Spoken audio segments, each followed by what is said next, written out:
gentlemen, I would just like to welcome our founder, Mr. Michael Griffith, to the podium to say a few words about how the fight goes on.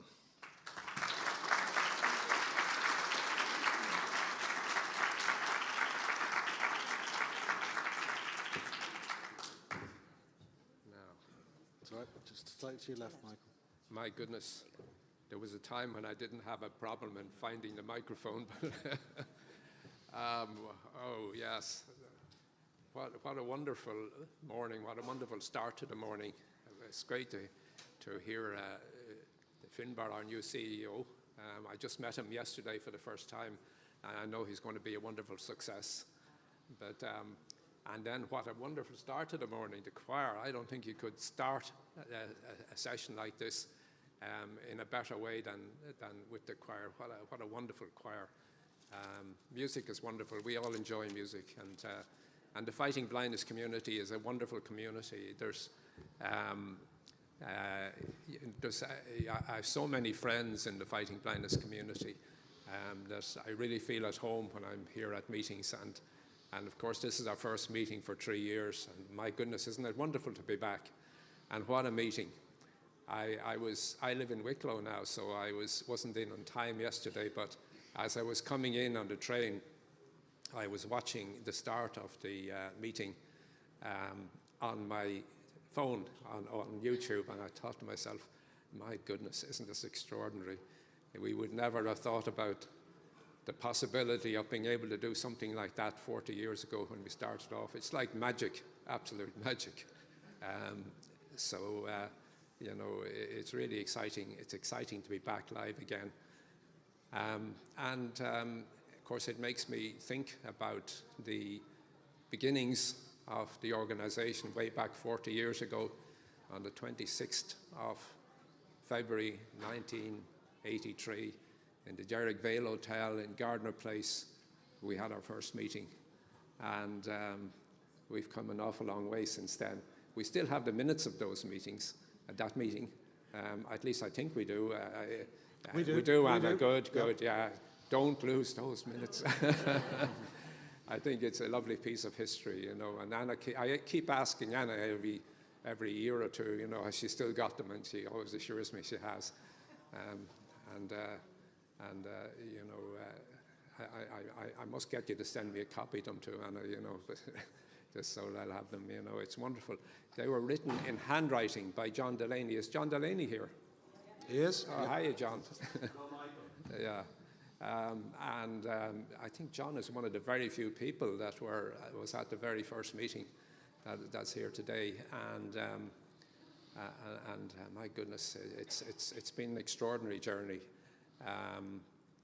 And it was wonderful to be here yesterday at the science meeting to hear how the science is developing, and it's so exciting, and there's so much science going on in retinal research now, in eye research. It's really a huge area of science internationally, and it's really exciting to hear how it's developing. Of course, you know, in 1983.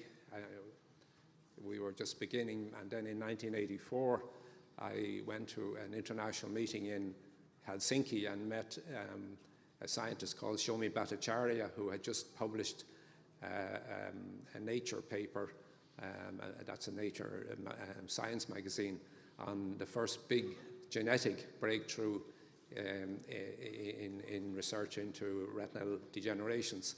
And he inspired me so much with the possibility of developing gene therapies that I asked him to come back to Dublin and help me to go into Trinity College and to start to see if we could start a research program there.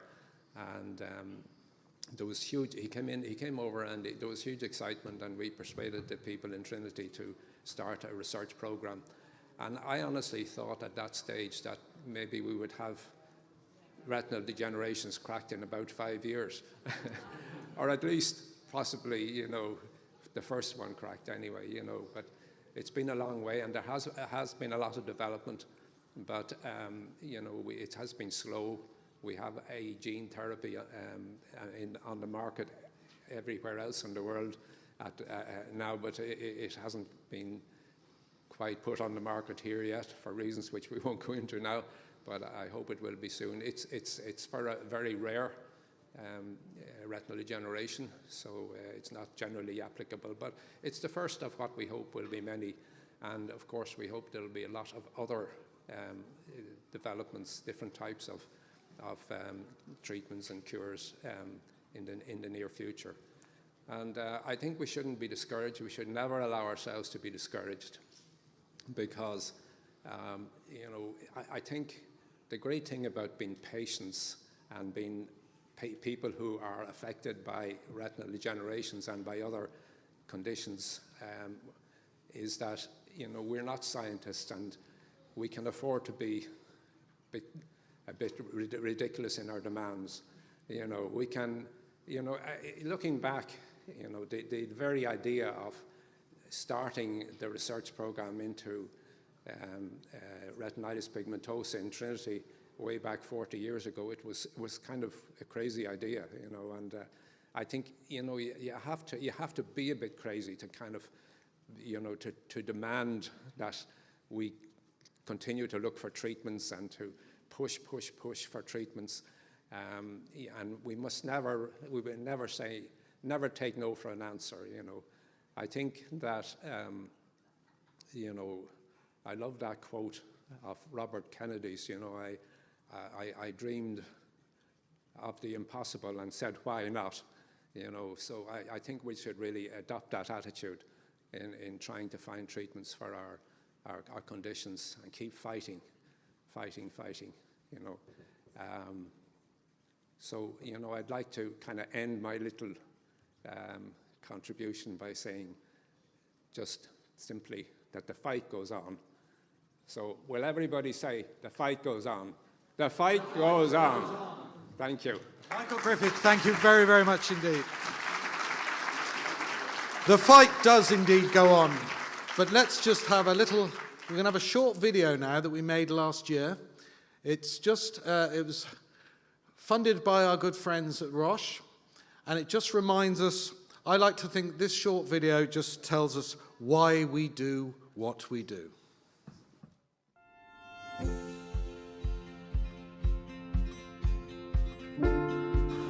You're fully blackout blind or you're fully sighted. Like, if you can't do what's required to get by, that's when it starts getting more difficult. But it's not just one thing. I can do this, and this, but there's a point where it's not enough, and that's the point where you're blind. When I was in college, my sight progressed again to the point now where I only have 30% of my central vision left, and I have no side vision, I no night vision. It was challenging. I had to find my voice. I had to fight for a lot of things that I need. For my 4 years I was in college, every time I needed something done, I had to go and say, this doesn't work for me, this is what will work for me. And I actually get some policies changed in the university so that I would be able to sit my exams. There is help there if you ask for it. People aren't going to come and land it in your lap. You have to go and do the research yourself. It's just getting as much information around you as possible.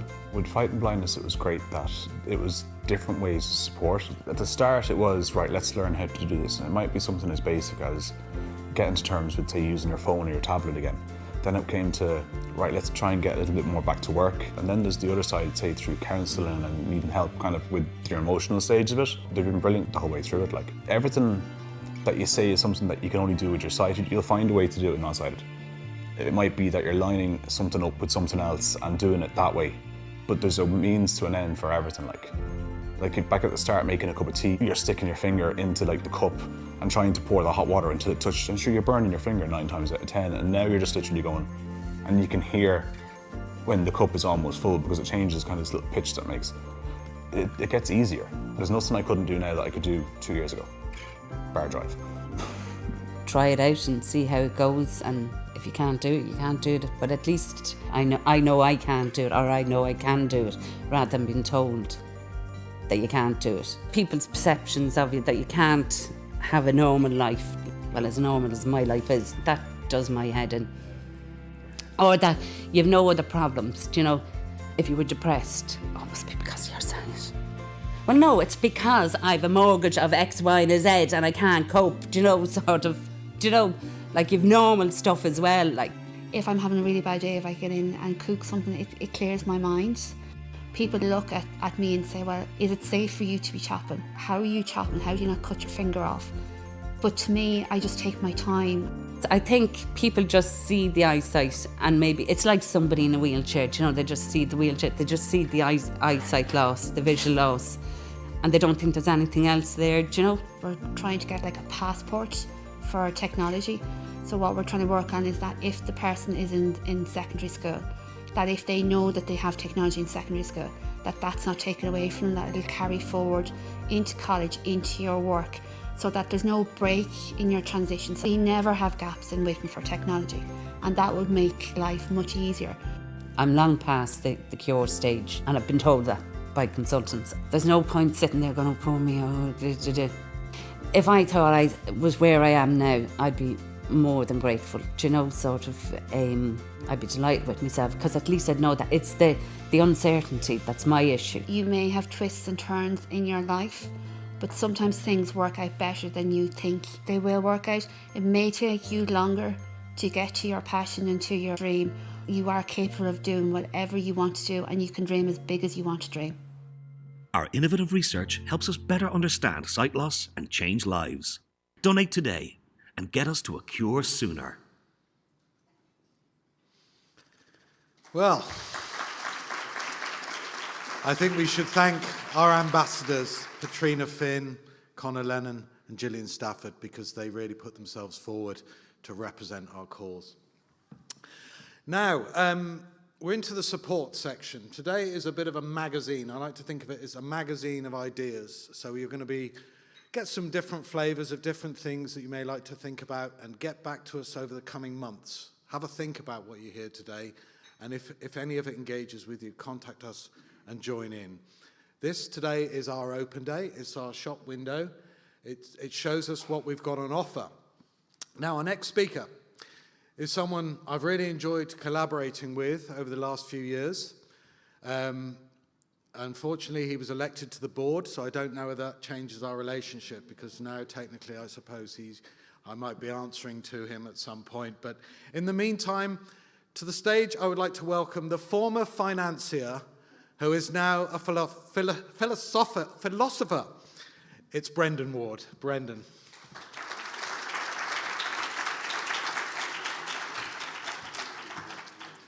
Good morning, everyone. So Neil and Claire showed me that the podium here is quite narrow. So I'm going to hand Neil my cane. If you start to see me veering off the side, you can I'll poke catch me you, I'll with the catch cane. you. There you go. Thank you, Breandan. Thank you, everyone. Welcome. I add my welcomes to that of Finbar, that of Michael, that of Neil. Neil and I have been talking over the last few months about this topic of life changing. We just heard from Michael how over the last 39 years, fighting blindness has grown and continued to have significant impact.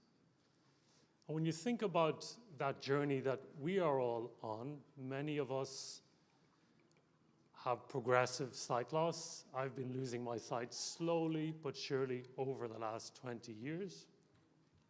Some of us might have been blind at birth or from an early age. Some of us might have sight loss that was much more sudden, and our lives change.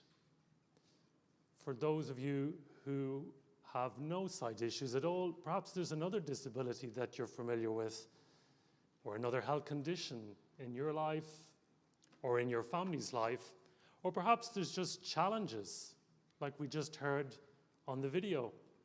Regular challenges. Life changes, and how as individuals can we adapt? How can we thrive?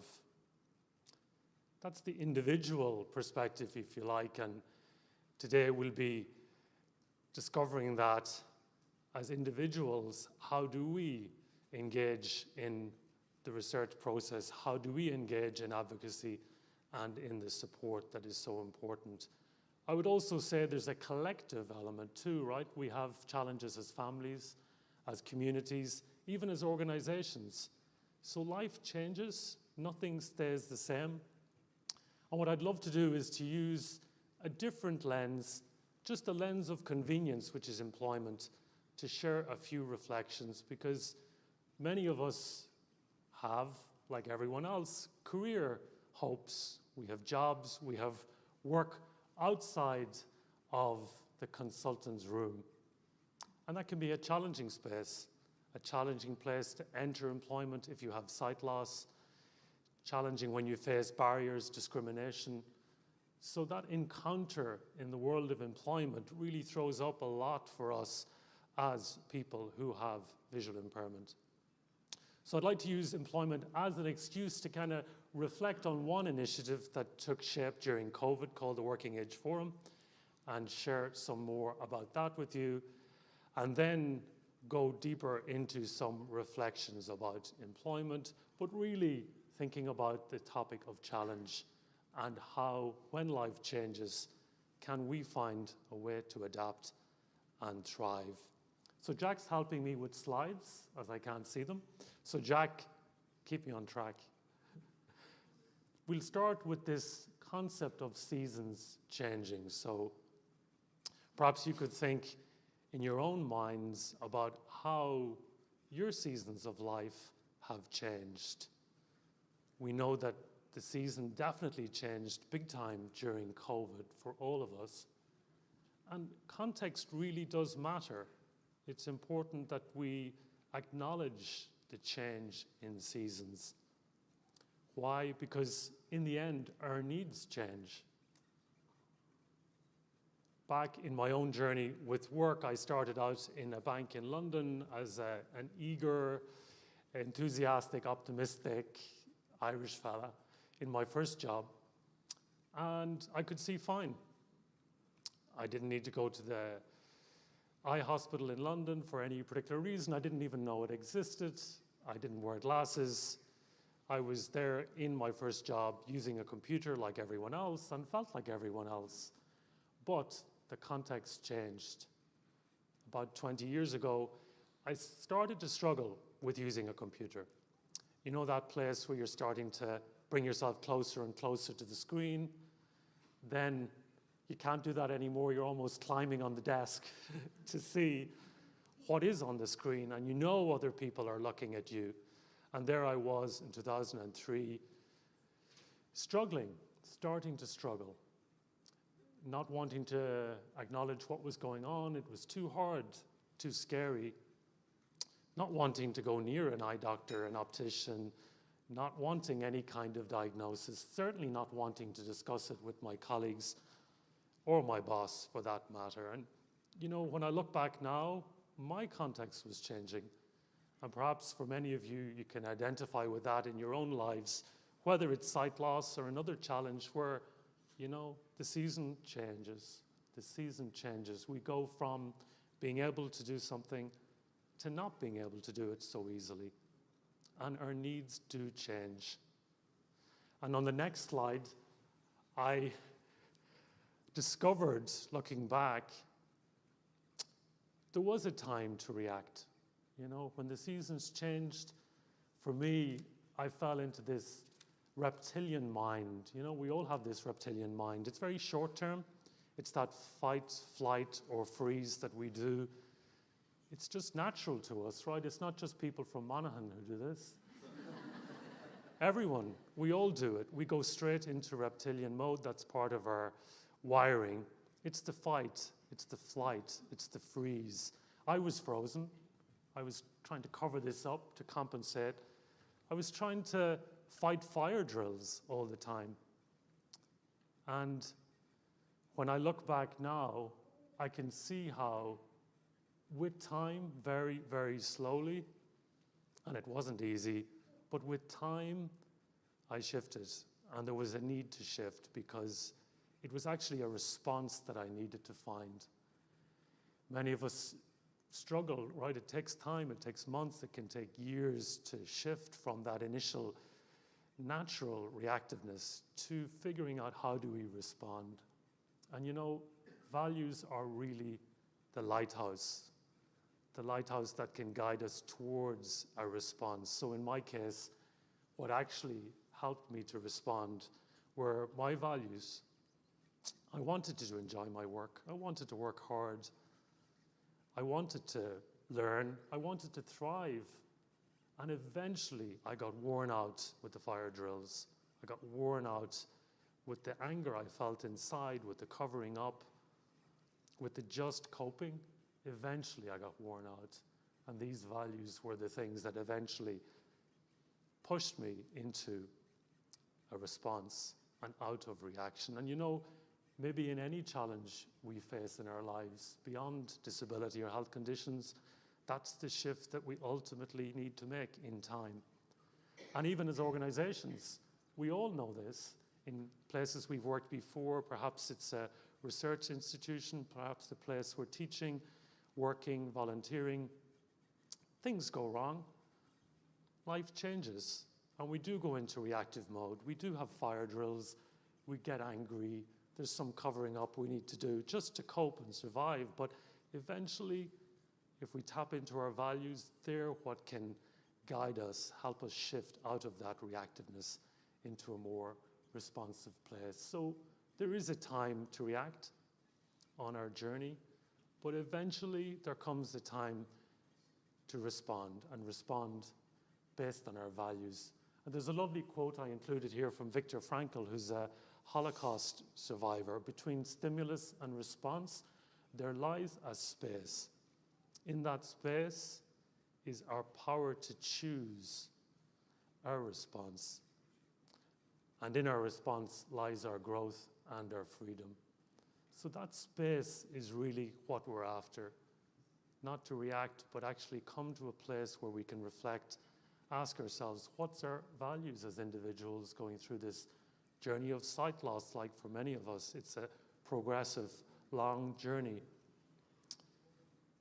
What's our journey as an organization, whatever organization we might be part of? What are our values, and how do we find the space to respond in a way that honors those values? And with that, it makes me think of another quote from Khalil Gibran on the next slide. You know, what's this point of values really? Well, values are what help us to give meaning to challenge. You know, we get to coat, if you like, or endue our challenges with some kind of meaning. Khalil Gibran said, "Is not the cup that holds your wine the very cup that was burned in the potter's oven?" So for all of us with our challenges in life, be it sight loss or other, we know what that fire can feel like. You know, when things get tough, we've heard on the testimonies there just before how many different scenarios in life can be difficult when you have progressive sight loss. We know that happens in our place of employment, it can happen at home, it can happen anywhere. That burn that you feel, I know I've felt it many times. It's hard to be in that fire. It's hard to keep coming back to that place of challenge. And yet, don't forget that the cup that's in that potter's oven, that is being burned somewhat, is also the cup that can hold the wine. In other words, there can be a gift. There can be a gift. And in the end, if we think about the challenges we face in our individual life, in our journey of sight loss, other challenges, what might be the meaning? What might be the gift that we can find? What might be the meaning that we can choose to make sense of these hard times and to ultimately adapt and to thrive? And so what I'd like to leave you with is a sense from my own journey in employment, struggling with that scenario back 20 years ago, just one example of how this encounter with loss is indeed a challenge, and for many of us, it's a difficult one.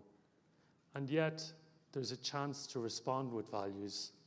There's a chance to consider what meaning might lie in that challenge. And so coming back to employment, and Jack might flip back to, I think, an earlier slide on the Working Age Forum, I'd love to share an invitation. It's a small invitation with you. Just like Fighting Blindness was set up with patients at its heart, with members at its heart, we started a Working Age Forum back at the start of COVID. It's a member-led peer support group on the topic of employment, and it's a chance for us to share ideas and practices with each other, to meet people who are blind or visually impaired from around the country, and we meet online, making it as accessible as we can. And with that, there's a chance every second month on the last Tuesday to come together, to share our journeys around this place of encounter, the place of employment, to share ideas, to share practices with each other, and to try to help each other navigate that difficult world which is full of so many barriers. The small invitation is, why don't you join us? If you would like to contribute, if you would like to find support, you'll see the advertisements coming out on Fighting Blindness, NCBI, social media challenges. We'd love to have you join us bi-monthly on the last Tuesday of each month. So at the end of November, the 29th, we'll be meeting online. We'd love to have you with us. That's the small invitation. The much bigger invitation is this. Michael last year mentioned in the online conference how darkness was what was surrounding those founder members in that first meeting, this sense of darkness, this sense of perhaps even despair, and yet rather than cursing the darkness, Michael and the founders chose to find a candle and light the candle. So the bigger invitation is, in the context that we find ourselves in our own lives as individuals, with sight loss, with other health conditions, with any other type of challenge, we can indeed find ourselves in the dark. And the big invitation is, see where the candle is, find the candle, ask for a candle, and light that candle, because your lived experience matters a great deal. Look at Fighting Blindness and the progress it's made over 39 years. That's been driven by the voice of patients, driven by the voice of those like myself, like many of us in the room and online, with lived experience of sight loss and blindness. And there is so much power in that experience. With that, thank you for your time. I wish you a good day today. And as you leave the sessions today in this public engagement day, if you're not a member of Fighting Blindness, join Fighting Blindness. Reach for a candle with this organization. If you're specifically interested in support around employment, there are many different places to go. I invite you to join us in our Working Age Forum as another place to light some candles, and together we can build our resilience. Thank you. Stay here a minute, Brendan. Just stay a minute. We'll take a question. Okay? Ladies and gentlemen, that's a fine food for thought from Breandan Ward. While he's on the subject of lighting candles, if anyone has one burning question, they can put their hand in the air and a roving mic will come now. Any burning questions? Oh, we've one there. The mic's coming. If you just hold the line. Thank you very much. I found that so enlightening. Now, I am beyond working. I am retired and I have AMD. And I find there is no support group. I'm a member of Fighting Blindness and I'm grateful for all they do. But I would love and I would strongly recommend that Fighting Blindness would begin to form a support group for older people who are suffering from AMD. Thank you. We'll be looking into that, I can assure you. Thank you very much. Ladies and gentlemen, that was Breandan Ward.